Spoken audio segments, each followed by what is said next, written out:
नजर आ रहा है और मानसून सत्र भी प्रारंभ हो रहा है।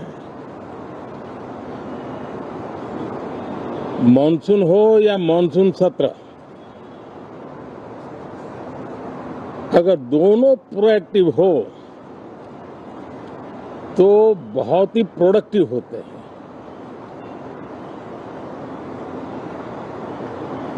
और दोनों को प्रोडक्टिव होते हैं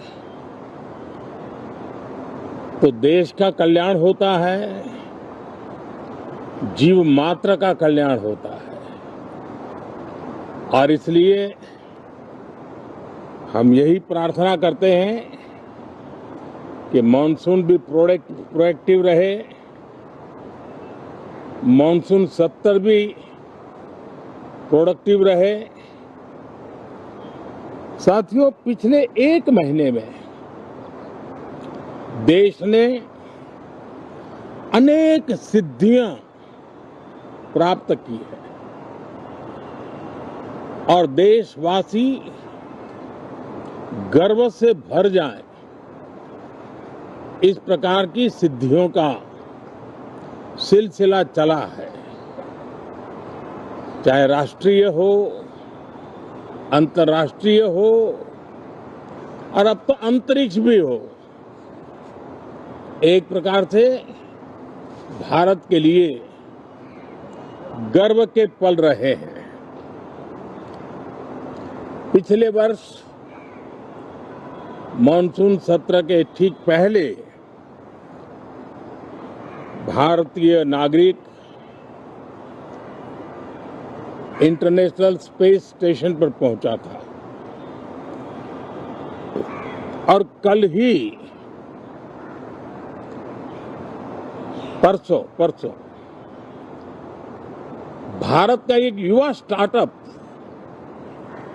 उसने बहुत बड़ी सिद्धि प्राप्त की है।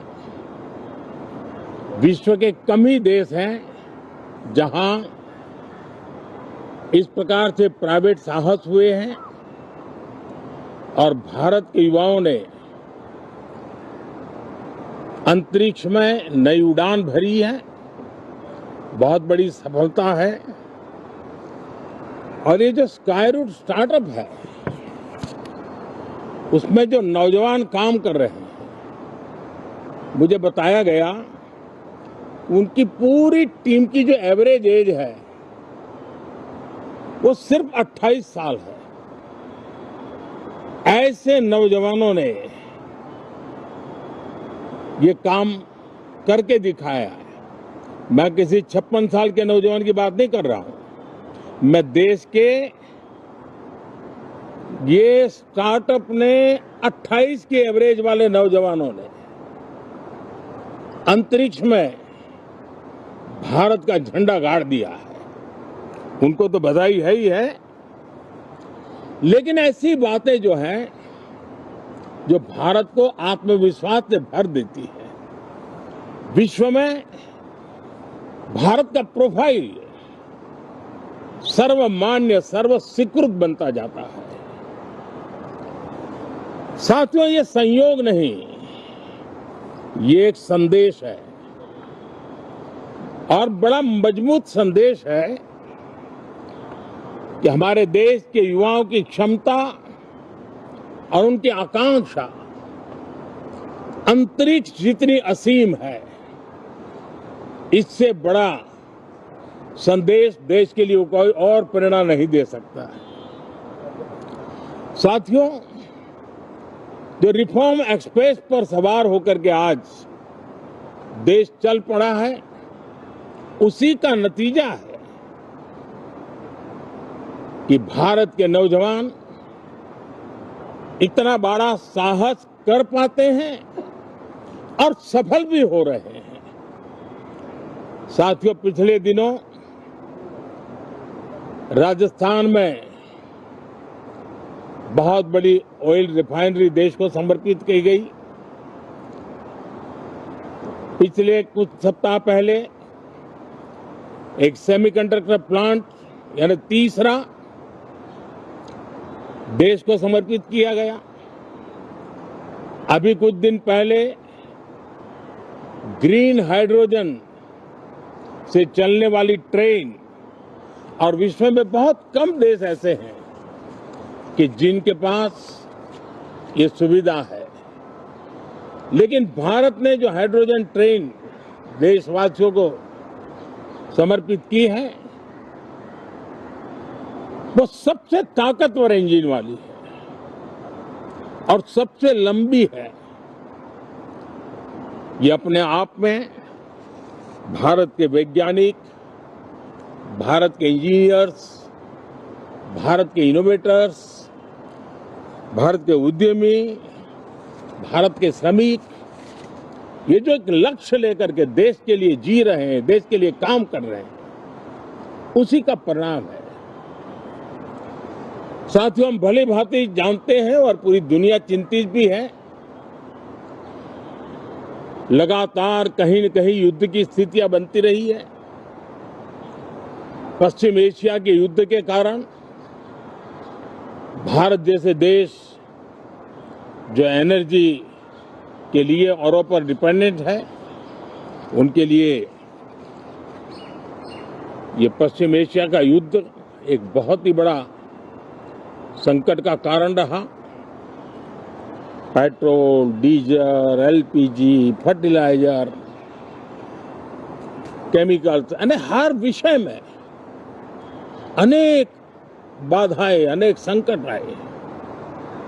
उसके बावजूद भी भारत 7.7% के ग्रोथ से दुनिया की मेजर इकोनॉमी में सबसे तेज गति से आगे बढ़ने वाला देश बन के रहा। ये भारत के सामर्थ्य का परिचायक है। भारत किस प्रकार से उत्साह और उमंग के साथ नई ऊंचाइयों को पार करना चाहता है, उसकी इसमें एक झलक है। और ऐसे में जब ये मॉनसून सत्र आरंभ हो रहा है, देश ने स्पीड पकड़ ली है और संसद का स्पिरिट उस स्पीड में नई ऊर्जा भर सकता है। सकारात्मक स्पिरिट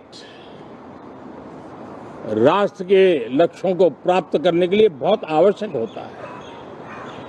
हमारे सदन में बहुत अनुभवी सांसद भी है, दल उनका कोई भी हो, लेकिन उनके पास एक लंबा अनुभव है। ऐसे समय में उनके अनुभव की, उनके ज्ञान की संसद को भी जरूरत है, देश को भी जरूरत है।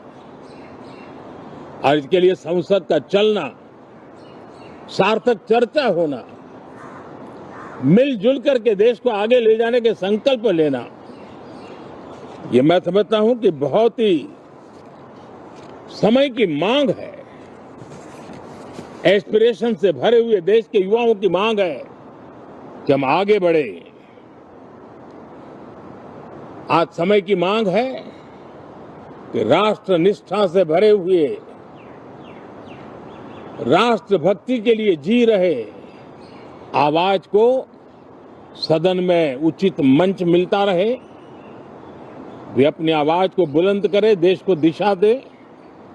और इसलिए मैं आशा करता हूं और मुझे पक्का विश्वास है, जहां तथ्य होते हैं, जहां तर्क होते हैं, वहां तूफान के लिए जगह नहीं होती है। अगर तर्क मजबूत है, तथ्य मजबूत है, तो शांत चित्त से भी अपनी आवाज को बुलंद बनाया जा सकता है। मैं आशा करता हूं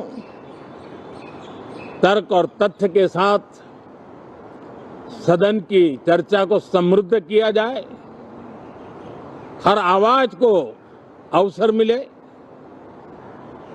हर विचार को सम्मान मिले। ये संसद की हमारी भूमिका है। मैं सभी सांसदों से बढ़ चढ़ करके इस सदन में हिस्सा लेने के लिए निमंत्रित करता हूं।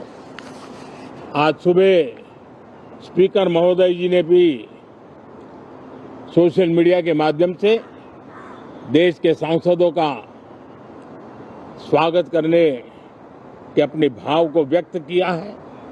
मैं भी उसमें अपना स्वर मिलाता हूं। आप सबका बहुत बहुत धन्यवाद।